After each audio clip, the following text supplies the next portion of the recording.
So, Steve, thank you very much for joining us. How are you, sir? Yeah, good, Neil. Yeah, thanks for the opportunity to chat to you.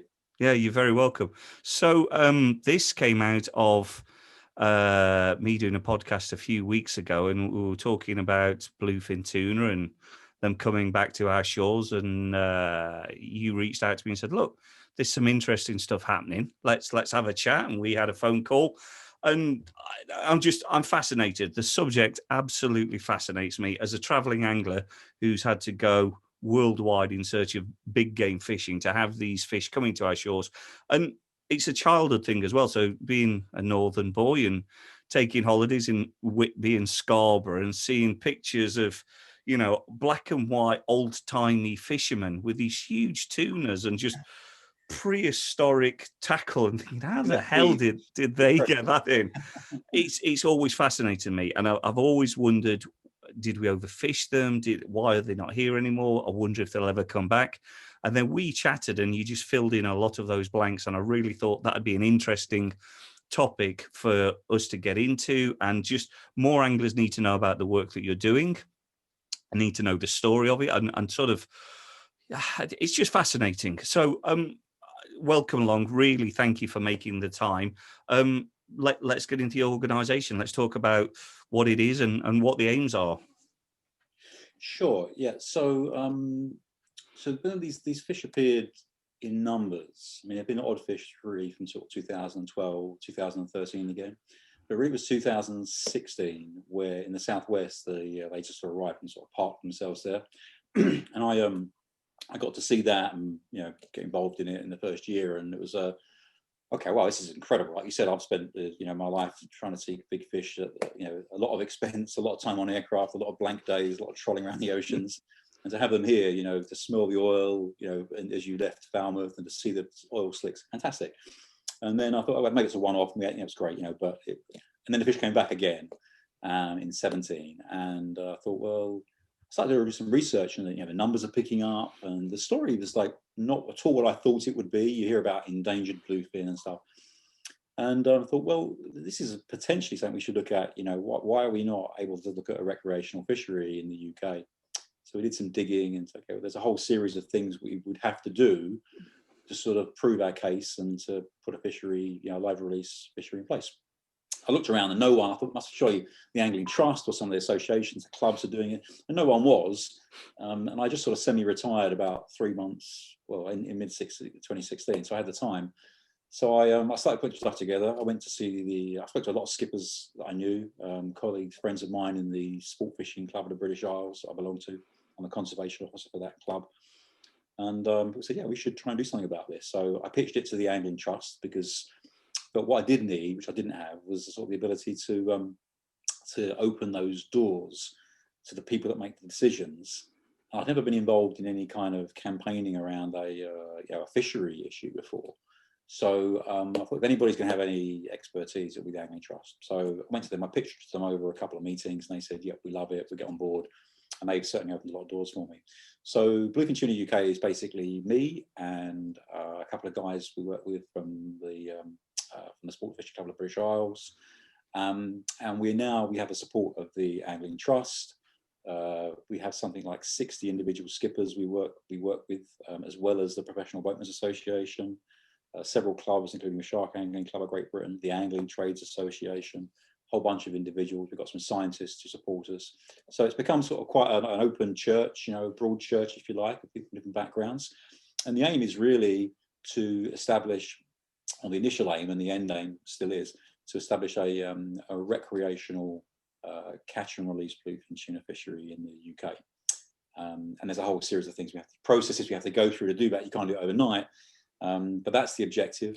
And then more recently, as the possibility has come up for in the near future, for us to do some more limited research-based fishing programs like the Irish and the Danes have been running for a couple of years. We've been lobbying and campaigning for a chart fishery, catch and release tagging fishery for the UK, which would sort of be a bridge, if you like, between where we've been and where we want to end up in terms of proper fully fledged fishery. So that's it. Yes, I've got no commercial interest. I'm not a chart skipper. I've got no financial interest in this thing. I'm just super passionate about, big fish like bluefin, and the fact that I still can't quite believe it, 5 or 6 years on, that, they're here. And it's incredible. Yeah, but it's good because the world needs people like you. It's easy to sit in your armchair and call other people's efforts and say, "Well, what's he getting out of it? What's he up to?" And you get a lot of green-eyed people wondering about your motivations. Is there some, how's someone making money out of this? And actually, when you're just trying to do a good thing for your fellow angler, to allow really anybody in the UK to get a sample of big game fishing for a reasonable amount of money. I mean, it's a laudable thing to do. I mean, I understand the cynicism. I do get that. I mean, it doesn't mean it's not frustrating when sort of, 2-3 years after we launched the campaign, everything we've tried to do has been, very much geared towards opening this up. Whether Yeah. it's getting recreational sea anglers able to fish in the Tunners project, or the original proposal, which included, private recreational boats being able to be involved in a fishery, whether it was pushing to get successfully getting Wales and Scottish waters included, so other skippers, other anglers could hopefully get involved. Everything we've tried to do is to try and socialise the fishery. It is frustrating. I mean, there are days, like in the last couple of days, where you feel you have more frustration and opposition with some elements of the fishing world than you do with the antis or with death rolls. But it is a minority. I mean, by and large, the vast majority of people that we work with have been fantastically supportive, really gone out of their way, to help us lobby MPs and stuff like that. So, no, it brings out the best and the worst in people, but on balance, I can only say thank you to the vast majority that got behind us. Yeah. So as it stands today, what can we do, and what can an individual angler do, and what can a commercial captain do for the various parts of the UK? What's allowable and what isn't? Yeah, well, the position is that we're so there's the global species management body is it's called ICAT. It's the International Commission for the Conservation of Atlantic Tunas, and they govern everything about bluefin, quotas, allocations of quotas, all this sort of stuff. Now, we were a member of ICAT under the EU umbrella. Okay. Just last month, finally joined ICAT as a standalone sovereign nation, which is a fantastic step forward. But we have to adhere to all sorts of rules that ICAT set out. One of those rules is if you don't have quota, a share of the big quota, yeah, you can't fish for them. I mean, not only can you not fish for them commercially, you can't even fish for them, catch and release recreationally. That's the position, and so any fishing would be unauthorized, would be illegal. And so the exception to that is, if you're on a specifically approved research project, the UK is operating one of those. It's in the 3rd year now, but that's a small scale, very high tech, high cost satellite tagging operation. That's different from what we're now pushing for right now, which is a much wider scale, floy tagging, dumb tagging operation with hundreds of anglers and dozens of boats.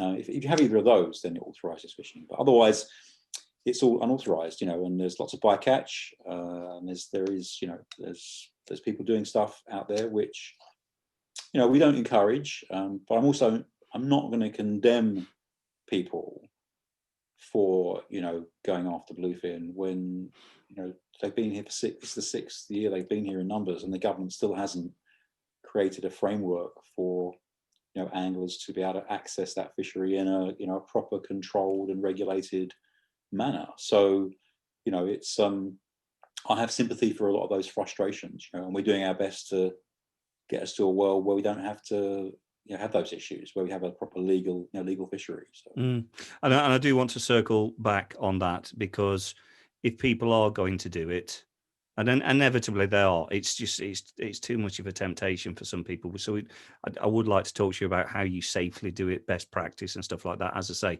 nobody wants to encourage it, far from it. But if people are going to do it, they should know what they're getting themselves into. So I do want to circle back to that in a little while. Back to the governing organisation that you were talking about. So ICATS, did you say? ICAT, yeah. Yeah. So who gives them the power, and why do they get to tell us what our quota is in our own waters in this post-EU world? Yeah, so back in the 60s, it was recognised that if species like Atlantic bluefin, that they travel thousands of miles. They cross a huge number of fishery jurisdictions. Is if every sort of fishery body in its own country did its own thing, you'd have no sense of management and control of the numbers of the species. You'd overfish it within a day.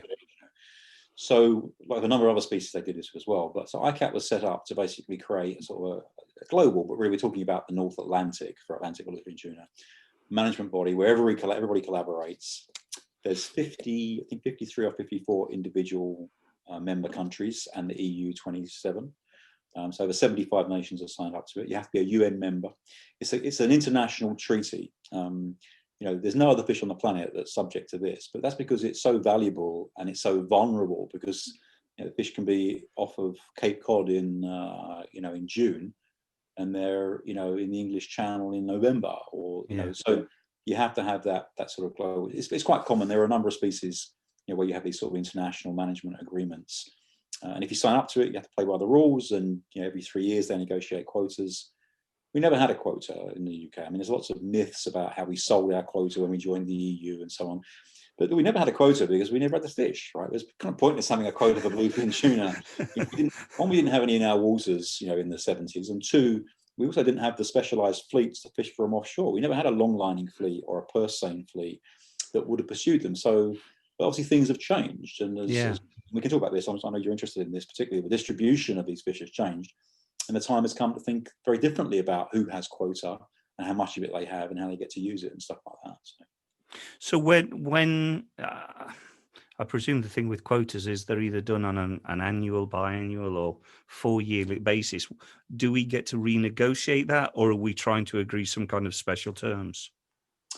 Well, the three. And sorry as well. Just to be clear, I don't think there's any of us want to long line them, harpoon them, kill them. We are talking about catch and release here. Yeah, I mean, I don't have any philosophical issue with commercial bluefin tuna fisheries if they're done within the constraints of a sustainable quota. I mean, I'm not a catch and release fundamentalist or anything of that sort. But I guess the point around quotas, every 3 years the renegotiation takes place, and it's based upon a reassessment of the stock that's carried out by a whole group of international scientists. And at that point, you put in, for what you think your share of it should be, if it should change from the previous 3 years. Now we're starting from scratch on this topic. The triennial meeting was supposed to happen, in fact, next week, funny enough, but it was being pushed back by 1 year because of the COVID stuff. Now they couldn't prepare all the meeting structure, they couldn't do the proper as detailed a stock assessment, etc. So it's November of next year, and we'd have to go in and say, look, we have all these fish in our waters. We think there's a case for us to obtain quota. So and there are changes. I mean, Norway used to have a huge commercial bluefin tuna fishery until the mid-60s, and then the fish just disappeared, and there was nothing. And they kept a piece of quota, and they eventually gave that up in the 80s. The fish came back, in around 2013, 2014, and Norway said, we'd like a piece of quota. We have history, and they gave them like 30 tons, and next year they gave them 100 tons. And they're up to 300 tons of the 36,000 tons now, or whatever. So, but we're approaching this having never had quota, similar to Ireland and Denmark and Sweden. So, we have to make a particular case, and that's something the government, if they want to do it, will be doing next year. Okay. So on the basis, let's say they give us a stupidly small amount. Let's say they give us 2 tons out of the total allocation. Does that then automatically give us a catch and release fishery? Or do the two not sync up? The ICAT regulations are sort of a pretty clear in one respect. They say that they call it a contracting party counterpart, something CPC, a member. If you get quota, that member is obliged to permission a recreational fishery. So they have to give you something. Okay, but before we get too excited about that, in the case of Italy, Spain, and France, who hold 75% of the EU quota, they give around 1 or 2% of that quota to their recreational fishermen, and the commercials get the rest. In Canada, they take 10% and give it to a live release fishery. And I'll come back to that issue about why do you need quota for a catch and release fishery. That seems to blow people's minds, but it's valid. And in the US, they give around 25 to 28% of their quota to recreational fisheries. So yes, if we got a quota, they would be obliged to do something for recreationals, but it's got to be the right scale, as you say. I mean, we ran some numbers, and basically, if we're going to run a live release fishery in the UK, we need something like about 20 tons to cover a fleet, which is 0.05% of the global quota. It's not even a rounding error. It's not 0.5%. It's 0.05% of the global quota. Obviously, the commercials will want quota for their own operations as well, and I'm sure I know they're lobbying the government for that. But yeah, we don't need a lot. It's we need a tiny piece of quota out of the global context to make this fishery work and be valuable, for most of the western waters of the UK. Yeah, I mean that.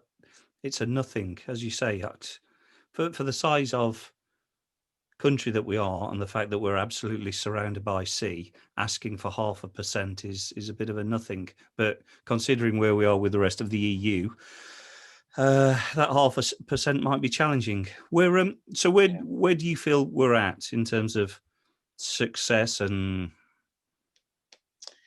well, we have the dialogue going. We have seats on various working groups that are discussing medium-term, strategy, post-Brexit strategy for Atlantic bluefin in UK waters. We brought DEFRA to the table for a consultation that has been 3 months, finishes next week, to look at the possibility of a chart tag and release research program for next year, which we tried to get it on this year, but they rejected that because of COVID and all sorts of different issues. So we've made progress in terms of the dialogue. We have a good base of political support. I've met with fisheries ministers on this topic. The Angling Trust guys regularly bring it up. I'm cautiously optimistic that the government, would look to apply for quota, and if they do, then we have a seat at the table, and they understand the basics of what we're presenting to them. But it is an emotive subject, and there's lots of misinformation out there about it. So we are going to need to have a big push next year to get that over the line. And it's stressing this is, we're doing this in a fishery that's, has recovered substantially. A lot of information about it is out of date. Even Autumn Watch 2 weeks ago, they say, there's a piece about Atlantic bluefin. We're critically endangered. Atlantic bluefin have never been categorized as critically endangered. They were classified as endangered in 2010, and that's accepted by pretty much anybody who knows anything about bluefin, including the scientists and the management body, as being way out of date. But it's still used in the media, and that's been a big challenge for us, is to get this point across that it's a conservation success story. They were on a path to extinction within 20 years ago, but action was taken. And we don't know the precise extent of the recovery, but then bear in mind we're talking about a recreational catch and release fishery. I'm not leading to up the quota by 30% globally. We're talking about a rounding error to get a recreational fishery going that I think could set a new benchmark for how you think about managing bluefin, because of the social and economic and scientific benefits that brings, compared to purely commercial focus on bluefin. Yeah, it's strange that in all of these things, it's the recreational anglers who always get thought of last. And whilst I know we've got a population to feed and we've got businesses to run, you're talking about millions of anglers in every single country in the world. It's the most popular sport worldwide, but nobody stops to think about getting people into the outside and not being sat indoors and exploring the countryside and all the things we should do as a healthy population. It seems to get overlooked. Well, absolutely. From a financial perspective, recreational sea angling is worth, the studies show, between 1.7 and 2 billion pounds a year. It dwarfs the value of the commercial fishing. Wow. So that's sea angling. We're not even talking about the huge value there is from coarse and salmon fishing and so on. But yet we never punch our weight in these topics. We're badly organised. The Angling Trust, I've had a lot to do with the Angling Trust in the last 2 years. They do an incredible job in the marine area with very limited resources. Freshwater, and salmonids get the lion's share of Angling Trust funding, partly because there's a rod license. I'm not arguing for a sea angling rod license, but the fact is they have revenue that they can apply, and the EA money and so on, to freshwater, and we don't have an obvious source of revenue to really fight our corner in sea angling. It's a very emotive issue. I'm not arguing for a sea angling rod license. Don't get me wrong. There'd have to be a whole bunch of conditions, things I want to see in place that benefit angling, sea angling, before I'd even think about that. But we are in a difficult position. We're under resourced. We have to fight smart rather than fighting big. I wonder what the uptake would be if you came up with a voluntary license, and effectively you're going, you take it or you don't, but this is money that we'll take to fight your corner, try and improve stocks and make life better for anglers up and down the country. I don't know. I don't know if it would be a 30%, 50% uptake. It'd be a useful conversation. I know a lot of people are, well, if I don't have to pay for it, I won't. But I think there's a lot more conscientious people than that around. Well, I think if you could see, I mean, it's a chicken and the egg, because what we're left with right now is a marine environment that's been badly managed for 30 years or more. Blame common fisheries policy, whatever, and it's left fisheries that are generally in a dire position as far as recreational anglers are concerned. I'm kind of like, well, if you give us something that's worth paying for, you show, first of all, like the renegotiations right now about the bass limit for next year. It's going on right now. I was involved in some discussions today about it, and it's like we're the poor cousins in this discussion. Bass is one of those fish where they did with striped bass in the US. Striped bass in the US, how much of the quota for striped bass goes to recreationals in the US? 75%. That's Wow. where the value is. Yeah. So I think you have to, first of all, DEFRA, and successive governments have to prove that fisheries are going to be managed for the benefit of all, not just a small group. And then people, I think, would be happy to to front up and say, well, you go to the US, I know you fished in places like Florida and California, or whatever. No one then thinks twice about the fees they pay for rod licenses, because generally speaking, those fisheries are managed very well, and a lot of them are managed very specifically for recreational sea angling. And you get great facilities, you've got great docks, you've got fish cleaning locations, fishing gets promoted. And that's where we want to get to, I think, in the UK. But it's and the fisheries bill actually is a big step forward in that. I think people are not really taking this seriously enough. The fisheries bill was passed last week, and for the first time ever, recreational sea angling is recognised as a legitimate stakeholder. And that means we also are able to get access to funding for projects and so on. And we have a seat at the table. They can't stop us sitting in on the kind of meetings we're sitting in on now on Bluefin on wider issues about fisheries management. So I know we're getting off topic a bit, but it's an important issue, and I'm not politically minded about this stuff, and I'd rather go fishing than sit in a DEFRA meeting. But, I think anglers, if you want change, you kind of have to try and help make the change. Yeah. And the lobbying we did, around Bluefin, getting a bunch of guys to email MPs and stuff, DEFRA said it was one of the most effective lobbying campaigns they had, because it ended up on the minister's desk. And then the minister told DEFRA what they needed to go and do. So it can work, Yeah. But, so I digress.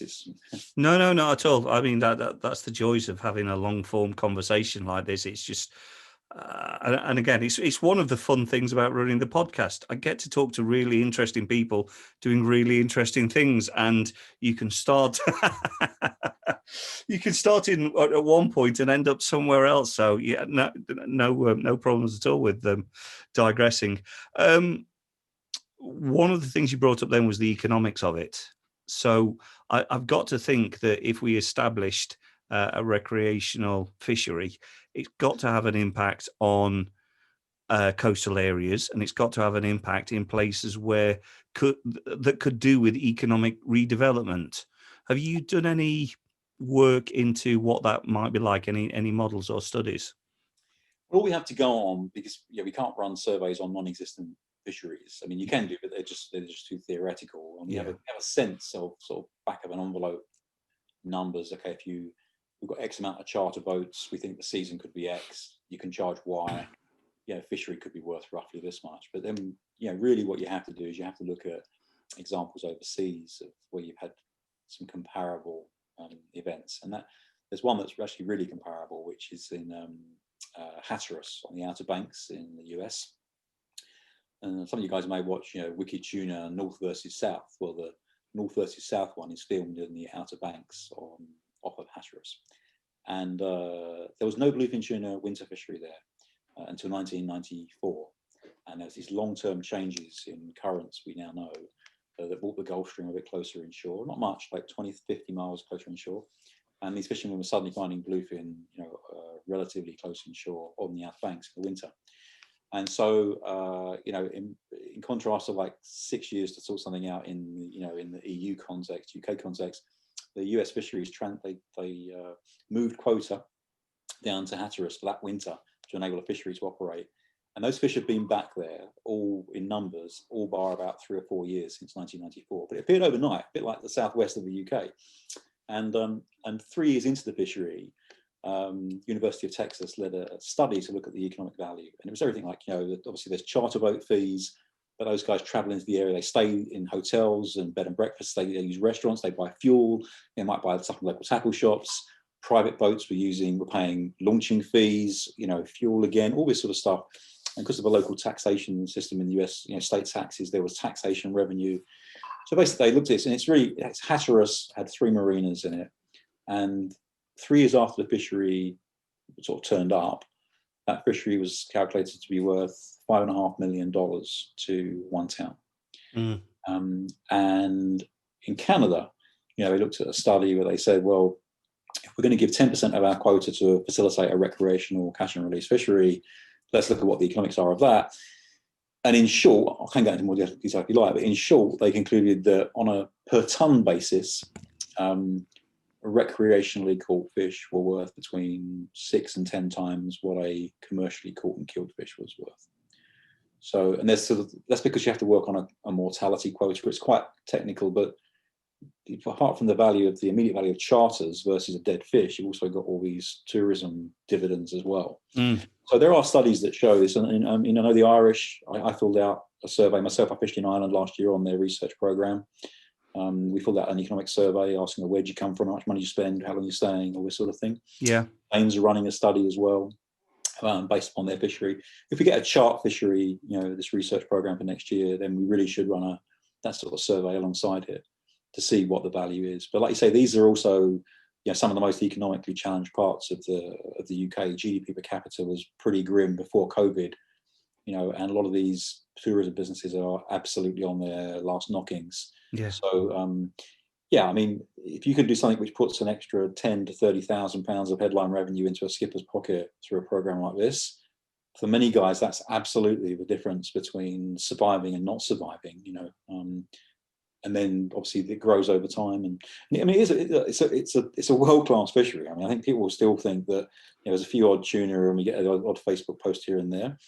I've been really lucky, like you. I've got to fish a lot of places around the globe, and I would say when it comes to Atlantic bluefin, particularly the southwest, it's up there in the top 3 or 4 fisheries in the world. You've got big numbers, so you've got a good chance of catching a fish or more than one fish in a day. In the southwest, you're not talking about 50 miles offshore. These fish are being caught within 5-6 miles of the shore. They're Goldilocks size. You don't want all your fish to be 1,000-pounders because there's not many people want to go and fight a 1,000-pound fish. But 250 to 500 pounds, it's a fish of a lifetime, but it's manageable. Yeah.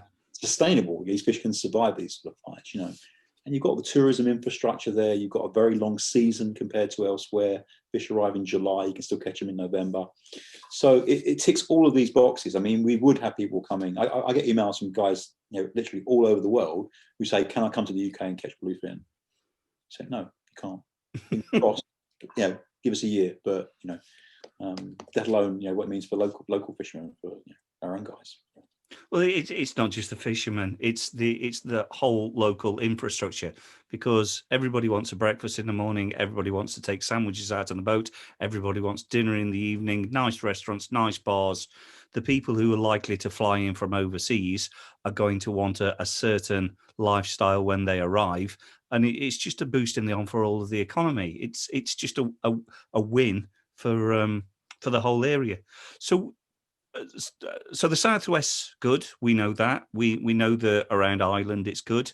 Where are the furthest sightings? I don't hear about the East Coast having many sightings, or am I just misinformed? No, there's not. I think I don't hear about many of those either. I'm very lucky in the position I'm in because I haven't got a commercial interest and I'm sort of the face of the campaign, is I get a lot of input from people sending me information about sightings and so on. No, so southwest, absolutely. Celtic Deeps off of southwest Wales, that area that runs across the southeast island, lots of fish there. The average size seems to be bigger. It's different year classes there. Inner Hebrides, Outer Hebrides, right up through the Shetland Gap, Northern Ireland. Those fish obviously just around the corner from Donegal. We know that. We don't get much in the way of information from the north east, which is interesting. To your point, that was the fishery in the 30s, Yeah. early 50s. Are they there and they're just a bit more offshore and people are not putting the effort in? We don't really know. I mean, we know they turn up in trawls out on the Dogger Bank and so on. There are occasional fish washed up.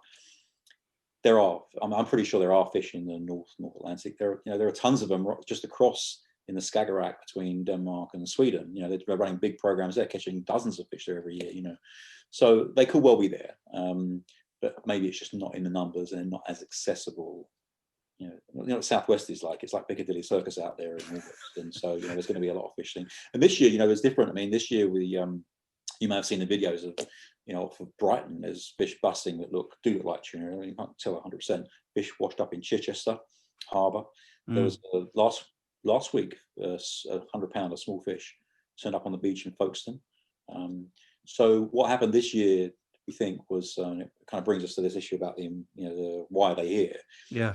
Over this summer, there's a big front called the Ushant front, which contains and controls a lot of the currents.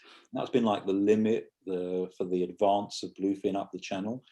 And in I think it was early August, that Ushant front collapsed and tail end of two big US storms hit us. Remember, August was a pretty grim month in a lot of ways.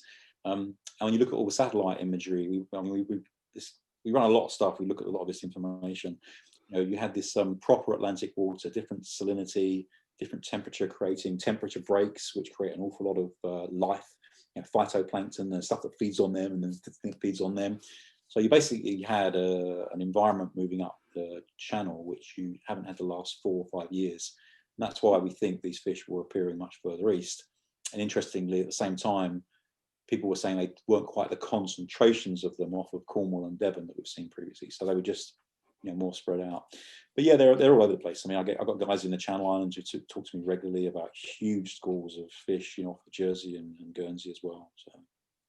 So it's interesting that you mentioned currents. It feels like there's been some kind of a change that, for whatever reason, it's currents that are driving the fish, whether the fish are following the current or the fish are following prey fish because they need to eat, and it's whether the prey fish are moving on. And just like tarpon will follow their migration path to go after mullet, and then the hammerheads follow the tarpon. There's a chain of life that drives one after the other. But it's easy to look at it and go, well, global warming, the whole world's eating up and our seas are getting warmer, so that's why they're here. That's an argument that I hear a lot. Is that valid? Yeah, I mean, I think it is potentially a contributory factor, but it is more complex now. But I guess the first point I would make is when we talk about tuna, the average, man in the street would think, oh, they're a tropical species, and not all tuna are equal. I mean, like yellowfin are a completely different species physiologically from Atlantic bluefin in terms of the water temperatures and stuff they can tolerate. Atlantic bluefin are pretty unique on the planet in that they have this thermoregulation capability. There's lots of aspects of them in terms of the size of their gills and the oxygen they can extract from it, the cellular structure of their heart. I mean, they are, perfectly designed to be able to do what they do, which is exploit a very wide range of water temperatures. They're spawning in the sort of equatorial, Mediterranean, Gulf of Mexico sort of area. They can be in waters that are up to 30, 32 degrees. And then post-spawning, these fish, they head north by and large into the cooler waters to feed on the really sort of oil-rich prey to fatten back up after spawning, the herring, the mackerel, the squid. And then these fish, the big fish, are capable of tolerating temperatures down to 6 or 8 degrees by regulating their own body temperature. So they're not tropical species, first of all. So the idea they're here because our waters are warmer doesn't make an awful lot of sense in that respect, because these fish can live in the Arctic. Right? So, right, okay.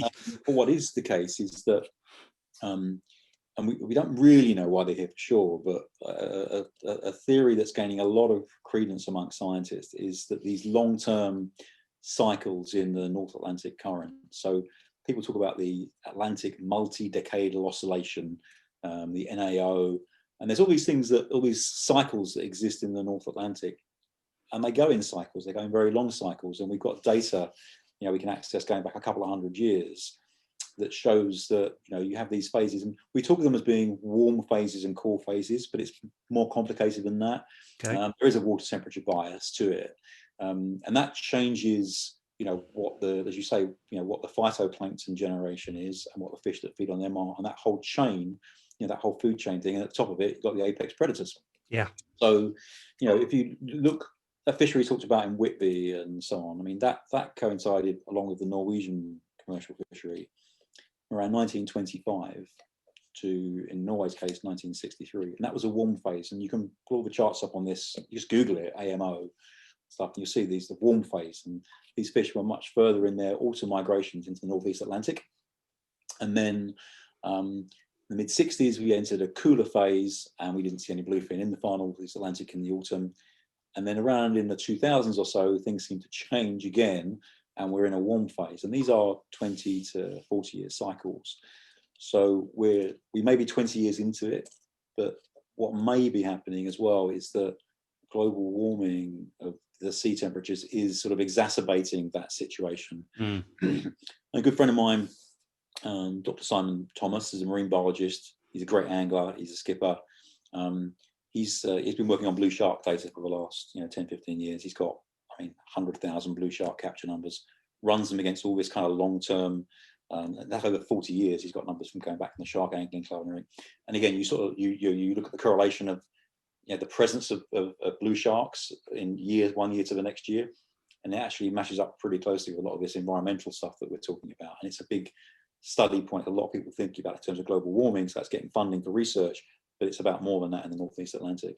But that's kind of why we think they're here. But also, the stock has recovered, and we need to touch on this because my bugbear is I run into this, they're endangered stuff. So the history of bluefin is very checkered.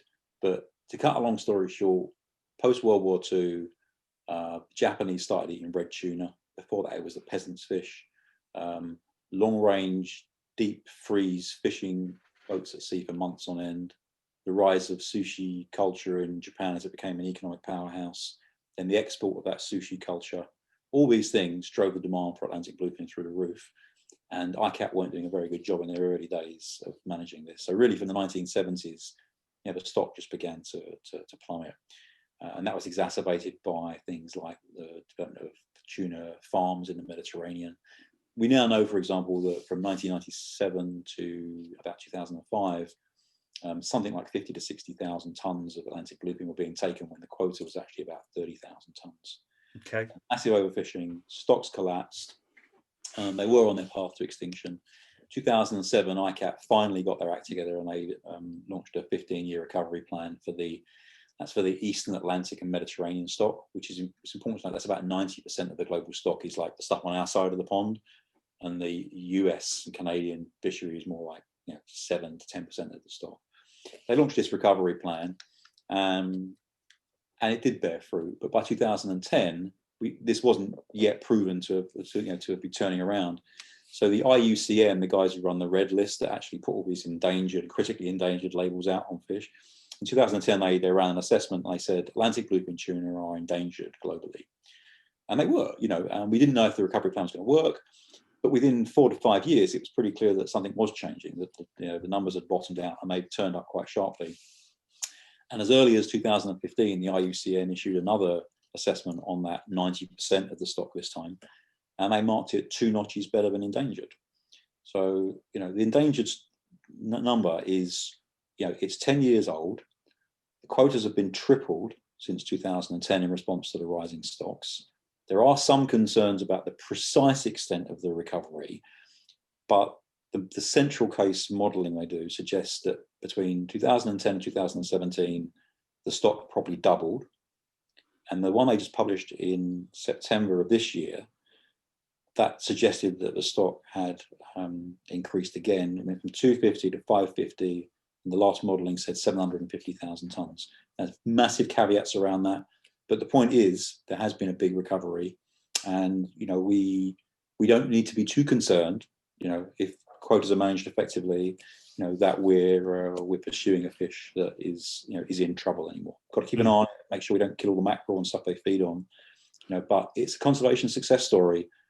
But there's not a week goes by that I don't have to deal with some nonsense that's on the BBC or even in the Telegraph or on Autumn Watch. Critically endangered. It's nonsense. So we've got stuff on our website that allows people to say, look, here's the evidence. When you see this stuff, shoot it down. Yeah. Well, it seems to be the breeding stock that's around as well. All the stories that you hear are of, as you say, the Goldilocks size. It's a couple of £100, anywhere up to £700, £800, £900. They're big fish, and those are the fish that are going to spawn a lot and create a lot of younger fish. If it was only the smaller fish that were being caught or were around, you'd be concerned about it because they're not the ones that are going to spawn heavily. But it feels like we've got a big, mature, heavy amount of fish that are going around and spawning. Yeah, and there's we've never, people said, oh well, just because they're in the UK doesn't mean there's more of them. We've never said that. We've said, look, all the studies show there's more of them, and they're also now coming to the UK waters. They're not. It's not the same thing. But there's a whole rethink going on about the spawning location. So for decades, the assumption has been there's one spawning area in the Gulf of Mexico for the West Atlantic stock, and there's other spawning areas across the Mediterranean. And that has really been debunked now, over the last 5 to 6 years. People like Molly Lukavage at the Large Pelagics Research Centre, 5 years ago, said, look, here's evidence of another spawning location off the northeast coast of the US. The studies now that there's probably one in the Bay of Biscay. There may be another one, further out. And so when you start saying, well, there's 5 or 6 spawning areas rather than 2, that changes the modelling quite considerably. And it might be why, the numbers appear to be recovering, is we're actually only now getting a proper picture of what the state of the stock is. That's not to say that they weren't hugely overfished in a very bad way. Yeah. But it's much more complicated than people thought 2 or 3 years ago. And the beauty of it is that a lot of those gaps in the science are actually being filled by research projects that are led with guest participation of recreational sea anglers, charter skippers. It is accepted by all of the major research bodies, and the WWF even funded part of the Danish program where anglers are going out and catching fish, giving them to the scientists. They're putting satellite tags on and sending them off. So we have a huge role to play in the in the science, and it's been going on to a degree in the UK. But what we're asking for with Chart is that you could turn that into. Ireland just tagged 600 fish. Jesus. Recreational sea anglers on charter vessels. These are Floyd tags. Saying if Ireland can do 600, we can add to that pool of knowledge as well. And there are our fish are a bit different. There's like we've got smaller fish on average. We've got a wider range of year classes. Water temperatures are a bit different. So there's an awful lot of scientific benefit that we can provide as well. Just that in itself, that's an oddity that we ought to try and find some answers to. Why are different year classes visiting different places? Why are the size of the fish different? They're the same species. They've got roughly the same migratory path. Why are some fish going one way and some are going another way? That just doesn't make any sense. That's got to be investigated. Yeah, and there's some really fascinating stuff that comes out. Well, fascinating to me. I'm a bit of a geek about this. Like they tagged. Ireland was a case in point. And some of the stuff that was done in Cornwall as well. You can tag fish that Ireland is a really good example. It was the early program, I think 2003. They tagged 2 fish within 15 minutes of each other, peas in a pod, which have been like an inch in length, whatever. And sent them on their way. The tags pop off. 3, 6, 9 months later. One of them's off of the Bahamas on his way back to the Gulf of Mexico to spawn. And the other one's down at the mouth of the Mediterranean, about to go back into the Med to spawn in the Med. So they're mixing. They call it a meet and eat location off of Donegal. So there is this cross Atlantic mingling going on as well. So we caught one of the first recreational fish in the Tunners program last year, and then we handed it over to the scientists or whatever. A good friend of mine, we got him on one of the first ones that was taken in the UK, and he had a phone call. 360 days after he caught that fish, the tag was set to release on 360 days. It popped off, downloaded all its information to the satellite, said I'm here, and that tag popped off 5 miles from where that fish was caught 360 days earlier. And now we're waiting that in January, February, that information will be available. They're going to share some of that with the angler concerned. He's got a personal interest in this fish. Where has his fish been, for the last year? And they've given some indication about it. Went off the continental shelf, did this, did that, dived to 1,000 meters. So, it's just, well, for me, it's fascinating. Just you can do this. You can catch a fish, release it. You can have, mortality in these operations is tiny. It's like 1-2% globally. You do it properly. They're a very robust fish. And then you find out that your fish has traveled, 10,000 kilometers, been on this incredible journey, and then comes back to within 5 miles of where you caught it a year later. That's insane. That's So absolutely insane. It's really, If you got an interest in this stuff, bluefin is really just an incredible study. Well, one of the things you mentioned then about them having a breeding ground in the Gulf of Mexico, it's not a fish that you would usually associate with that area. For anybody who's fished sort of Bahamas, Florida, Cuba, anywhere in that area, you expect to get bonito or blackfin, the smaller species, but it's very, very rare that a captain will hook up to a bluefin. Yeah, it's not the place you go for, if you want to target big bluefin, you don't tend to go to the Gulf of Mexico. There's a big fishery on the rigs, way out. Yeah. But for years, that's more yellowfin though, isn't it? Up on the or sort of around Louisiana and that area. Yeah, because it's consistently higher water temperatures. A lot of the bluefin won't be in the Gulf of Mexico, come autumn. Obviously, they were migrated elsewhere. But they said, oh well, because the fish we were finding in the Gulf of Mexico, were spawning time were sort of 6 to 9 years old was the key cohort. Okay. They said that basically. Western Atlantic bluefin spawn between 6 and 8 years old. Okay. All the studies from the Mediterranean said, EA Mediterranean bluefin spawn at 4 to 5 years old. It's like, come on, it's like they're the same species. This sounds very suspicious. But now what we know, and it's still in the process of being confirmed, is that those younger fish on the Western Atlantic were probably spawning up in the Slope Sea off of Cape Cod and the Northeast Atlantic of the US. So including a bunch of sex tourists that went from the Eastern Atlantic, travelled across the ocean to have a bit of fun, off of the US, like people going to Ibiza, and then would after spawning would head back via Ireland or Cornwall back to the Mediterranean. So it's like there wasn't the average age was different. It's just there were the Gulf of Mexico for various reasons was holding older fish, and a lot of the younger fish were spawning in the north. But there wasn't a 3 or 4 year disparity in the maturity of the fish. We now know about some ridiculous things that are said, and again, it changes how you think about the the modelling for their sustainability and their stock levels. Yeah. So how big would they be? So pretty fast growing fish, but between the age of 3 and 10 years, what kind of a size fish would that be? Yeah, so fish that if they're maturing around 4 to 5 years old, a 3-year-old fish is going to be in the order of, quote me on this, between 50 and 70 pounds, 80 pounds. They pack on the pounds. Fish that were the typical age of the fish being caught in Cornwall were 7 or 8 years, and the average size there was around 300, 350 pounds. Jesus. So yeah, fish that we had sort of last year that come back this year are naturally going to be about 40 to 60 pounds heavier year on year. Wow. That's just insane. The amount of food that those fish must be eating to pack on that size is just incredible.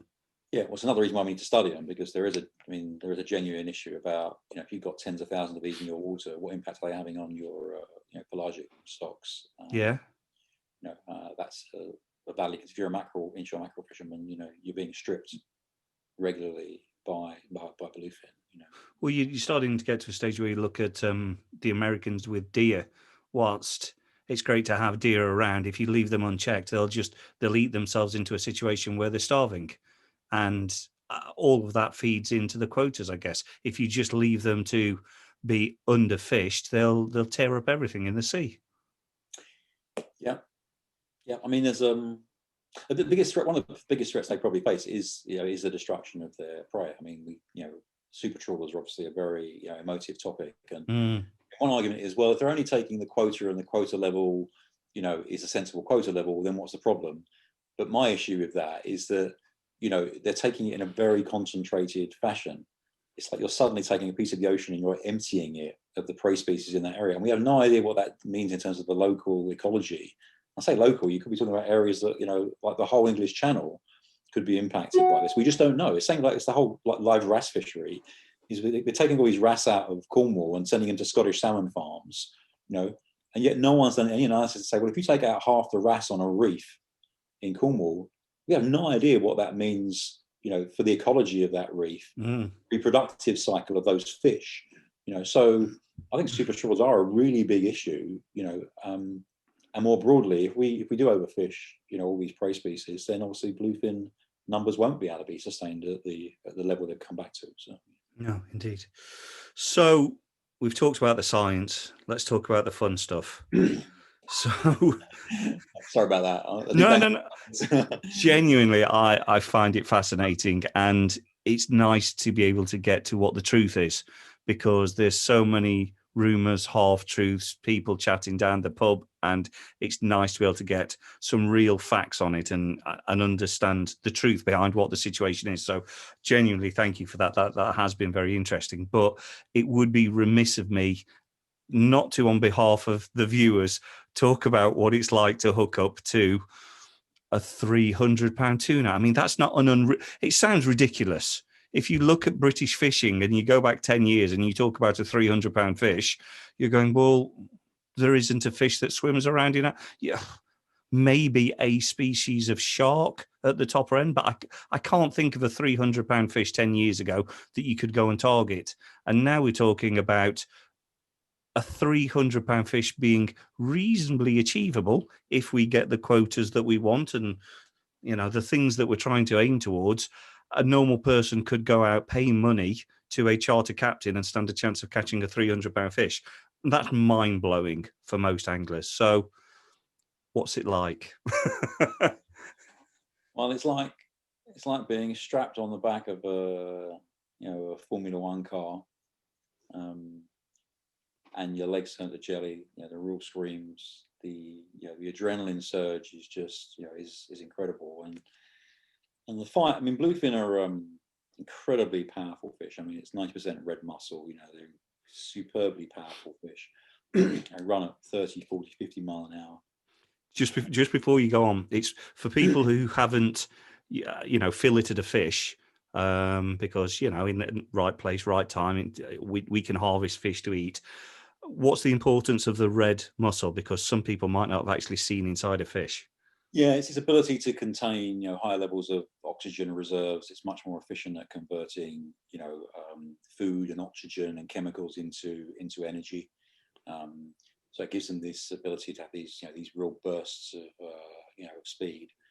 And yeah, I mean, it's the typical. I mean, so I just to be clear, I mean, I fish for these, in the Med. I've been involved in the Tunners program in the UK. I've been lucky to fish for them in the US and the Caribbean, various places. So the first run, when that rod goes, I mean, anything between 150 and 350, 400 yards of line, and that's why you need kit like this. This is an 80 wide Tiagra, but we use 50 wides. You can just, if you're experienced, you can get away with it, but really 80 class gear, we're talking about 1,000 yards of line. And what pound line have you got on there? So that particular one has got 200-pound hollow core with a 150-pound mono top shot. There's various reasons why we use that combination anyway. But yeah, so the speed is incredible, and there's a lot of panicking and stuff, but it's like you get guys run to that rod. It's like, well, just leave that alone. That's not the important thing. The important thing is clear the other rods. It's not going anywhere. It's hooked up. It's running. You have someone stand by it just in case it stops, and you have to get tight. And they're not totally scripted fish. I mean, they tend to be reasonably predictable. At first long run, you get harnessed up or you get in a chair. You maybe get half the line back. Fish gets a second wind. You'll have another big long run. And then typically when you sort of get them closer to the boat into the fight, they'll go into the pinwheel. So they'll go from being out there to being straight under the boat. And that's the bit, that's where the pain locker really comes in, because, there's not a lot of, it's brute strength basically, plus some good technique. But what you have to do is you have to try and corkscrew that fish up, through the water. Yeah. And that might be every rotation, you might bring that fish up 3 feet in the water, and it could be 100 feet below you. So it can be done, but that's the bit that really tends to break a lot of anglers. But I mean, there's a lot of stuff around Facebook about 2-hour, 3-hour fights and so on. It's not necessary. I mean, people have the right gear and a bit of technique and a bit of knowledge, which is part of the reason we've been sort of pushing for this fishery. Is if you put a framework around it, and you give people guidance, you actually improve the the welfare conditions for the fish, because there are people fishing unauthorized for them, and surely it's much better if people are given a framework which works, which cuts the fight times down. People learn about the recovery and the release, But yeah, that power and strength of them is just amazing. They're different from marlin. They don't tend to go airborne, but there are times where a bunch of my friends I fish with, within 10-15 minutes, they're like, I'm not sure this was really a good idea after all. And you either tick the box and you walk away and say, I've done that. Yeah. Or you become totally addicted to it. It's like there's any ground in between the two. So, and every time I see one of these fish at the side of the boat, I see them jumping, I'm still as excited as I was, 20 years ago when I saw my first bluefin. So yeah, it's certainly, I think it should be, every angler should kind of experience it, and not even necessarily being on the rod, but just to be out there and see these fish in their environment, close up at the side of the boat. The colors in them are just incredible. The power is amazing. We have to respect them. I mean, I'm very passionate about making sure we treat them right, and the recovery process is really important. These fish deoxygenate, and there's a whole bunch of chemical processes that go on. If you can catch a 100-pound bluefin, get to the boat in 15 minutes, and that fish could be dead within 4 hours of release. You can catch a 600-pound fish, take you an hour and a half, and that fish can put a satellite tag in it, and it goes away and it lives happily for another year, at least, that you know of. And it's all about recognizing the state of the fish when it gets to the boat, and really understanding the recovery protocols to reoxygenate it, the things to look for when it comes back upright and is ready to go. And if you do that properly, like I say, all the studies show there's a sub 5% mortality rate for Atlantic bluefin. They're a very robust fish if you just do some really basic things. And we said to people, look, we're not encouraging everybody to go fishing for them, but like we said, some of the shark guys I talked to, the shark skippers, if you're going to be in areas where you can't get a blue shark on the line, and bluefin are taking the bait, seriously, it's been happening in the last 2 years, is think about upgrading your gear. Like you don't be 2-3 hours risking compromising the welfare of that fish. Upgrade your gear. So we offered a lot of advice to people about the stuff to use, and you are compromising the sport from the blue shark fishing, but look, you got to make a decision about it. If you see, we got a few toys you brought along. It's not a cheap game, unfortunately. I mean, the kit is expensive. You can't really get away from that. But... Well, we talked about it off air before we started, and what we thought was an important message. Again, we're not advocating it. We don't want people to do it. It's not legal. Some people are going to go out and do it.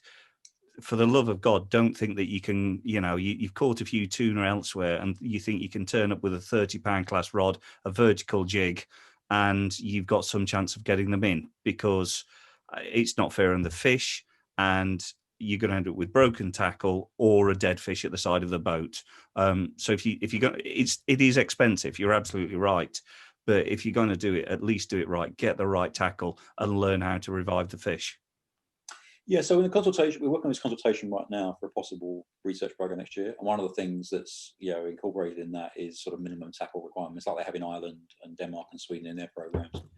And so we've sort of settled on some guidelines as to the stuff we think people should use. And there's a minimum, and then there's a recommended. And the minimum is really if you're highly experienced and you're fishing in certain conditions. That's one thing.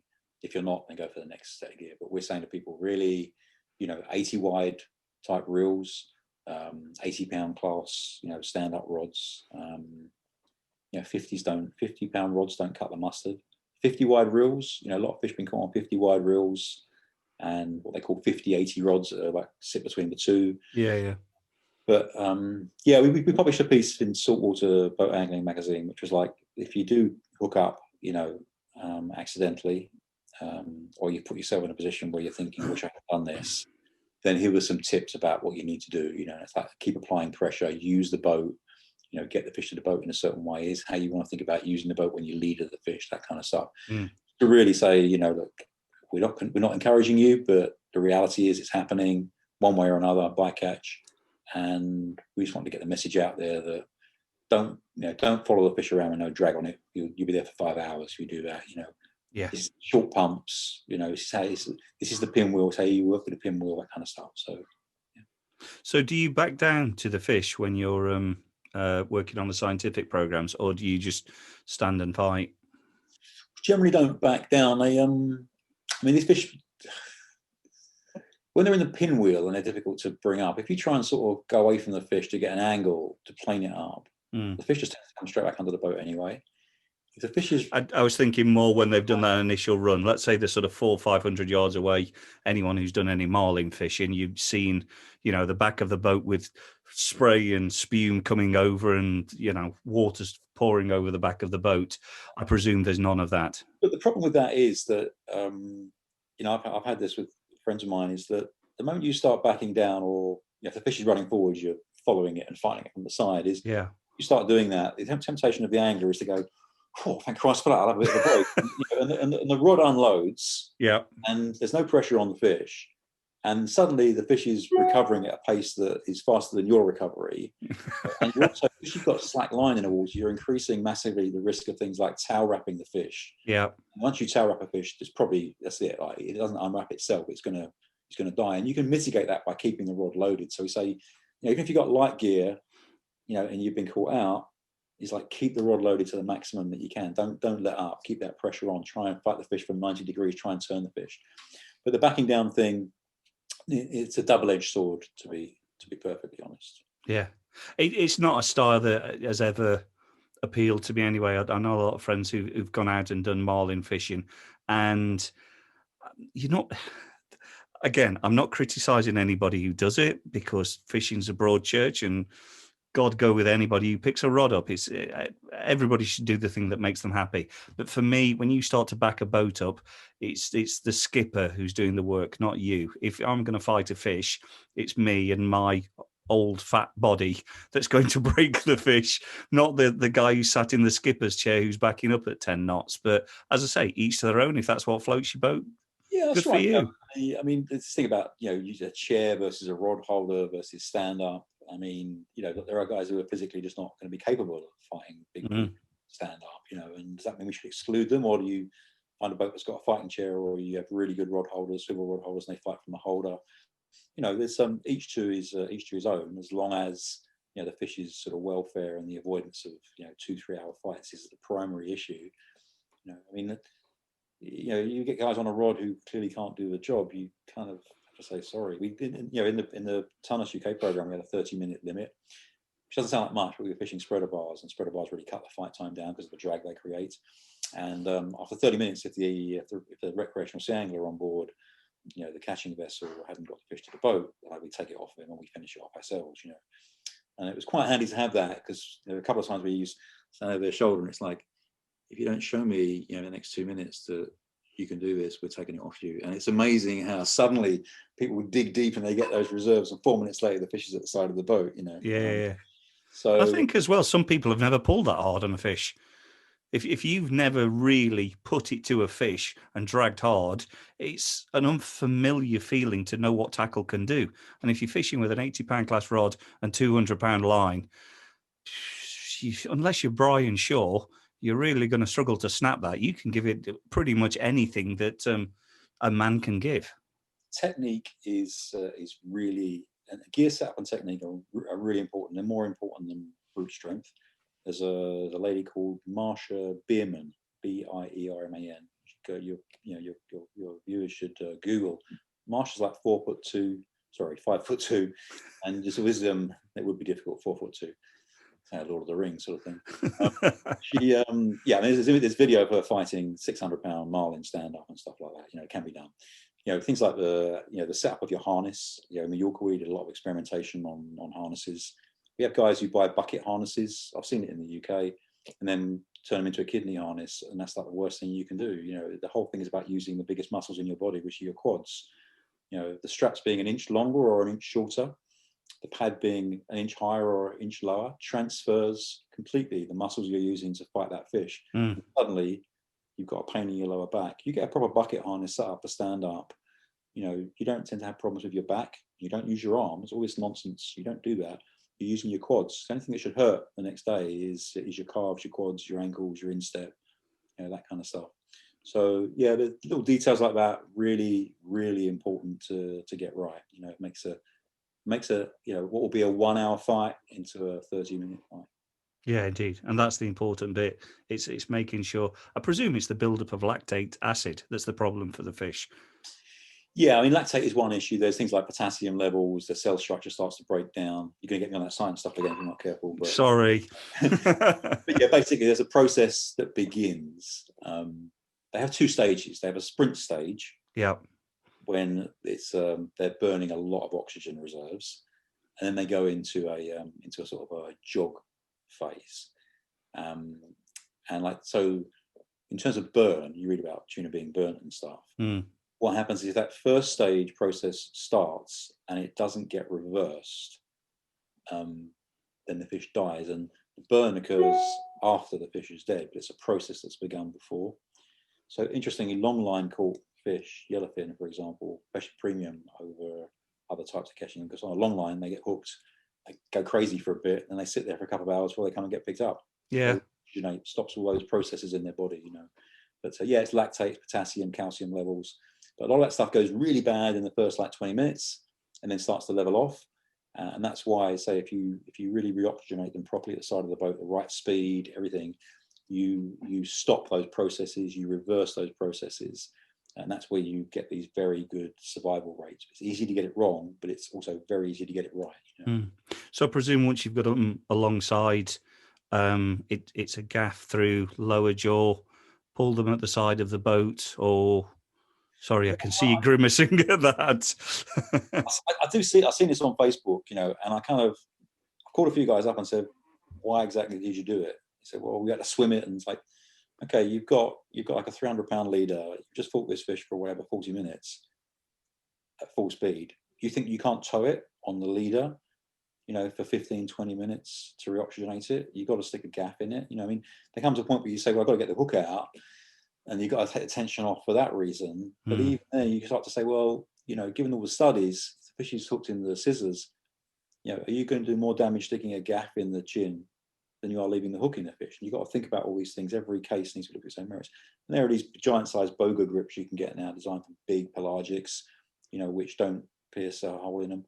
If you're going to be, tagging a fish in the water, then it's a bit different because you need more control, over the fish at both ends. Mm. So Adrian Malloy in Ireland has like a big shepherd's crook that goes on under the tail, and a lip gaff, a specially designed lip gaff, not something you bought on the internet that's designed to pull mahi, out of the water on your fishing holiday, but a proper short, specially designed, specially curved lip gaff if you have to do it. But I just unless you're tagging these fish, there's no, and don't bring them on board. I mean, there's no need, you hook one accidentally and you want a picture, fine, take a picture in the, in the water, but the moment you bring them on board, you are impacting the, you're increasing the risks. So basically, get them alongside, tow them with the leader and the hook that's already in, and then just cut close to the hook when it's time to release them. Things like bolt cutters you can use. If you're using barbless circles or whatever, they're a bit easier to get out. There are certain hook designs that we've been experimenting with in Mallorca and elsewhere for the last 4 or 5 years. Particular manufacturer engage where once you've swum the fish and you're ready to go, if you've got a strong enough leader, you pop it, and more often than not the hook will break on the bend. That's right. Okay. Rather than a 3x hook, but it's you have to know your hooks, and that does mean you can't go to 40-50 pound of drag on the fish in the fight and stick it in a holder because you're going to straighten the hook. So there's all this stuff about balance, stuff you have to use. So. Perfect. So, getting back to the program of work that you guys are doing, if people want to help, if people want to get involved, if they want to support, what should they do? Is now the time, or are you in a quiet period? You talked a little bit earlier on about at a certain point, it's going to need a lot of support by everybody to push it into the fore. is there stuff that people should be doing now, or wait until a point in the future? Well, I think ongoing, we ask people to sort of counter the the BS that's out there. So when you see something in the media that is talking rubbish about the state of the stock or the damage that anglers do, is get the information you need. We've got our website, we've got a lot of documents there. We've got a big piece about debunking the endangered myth, about the history of the species and so on. It's just be informed, and so spread the word. It's like this opportunity is there. Misinformation needs to be countered, and then we're in the closing stages of a consultation process right now. Early in the new year, we'll get some sort of sense if the government want to take that forward for this research program next year. Next year, we start pushing again to obtain quota for a proper fishery beyond that.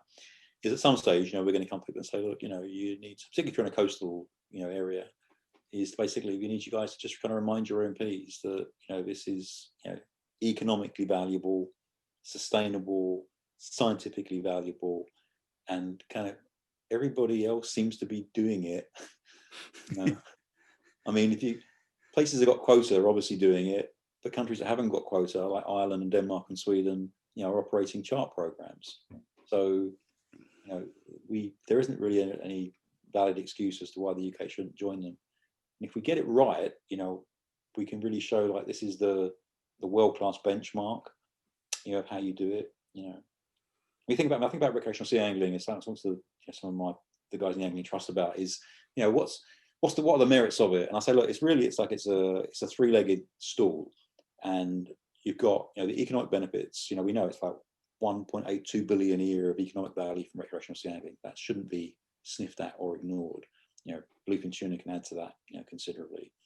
Secondly, you've got the potential for the scientific work that only anglers can do, like this stuff that Simon Thompson's done on blue sharks. Nowhere in the world has got the data he's got, and it's all come from recreational sea anglers. And the third leg is the whole, mental well-being, the health issues, the social benefits from it. And Christ, this year has shown us anything.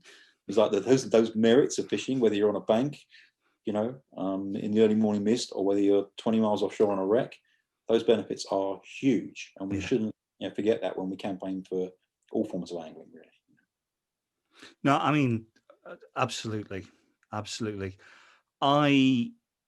really enjoyed our chat. I'm fascinated by the subject, and I'd like to invite you back on at some point next year when you've moved it forwards. I'd really love for you to come back on. Yeah, fingers crossed, and come back and update everybody, because if we can establish it, I just think it's a magnificent thing. But thank you for your time tonight. One of the privileges about doing this, as I said earlier, is I get to talk to some really interesting people, and that's just been an absolutely fascinating hour and a quarter that's gone like that. So before we go, is there anything else that you'd like to add from a campaign point of view? No, so I think it's keep an eye on the Facebook pages. Bluefin Tuna UK, support the Angling Trust have been a big supporter of this, trying to make this happen. Get on board with the AT. Should be a member. They do a lot of good work that doesn't go recognised by a lot of anglers. And then we will come to you, and we'll be asking you to get involved and lobby MPs and so on. Write to your local newspapers, that sort of thing.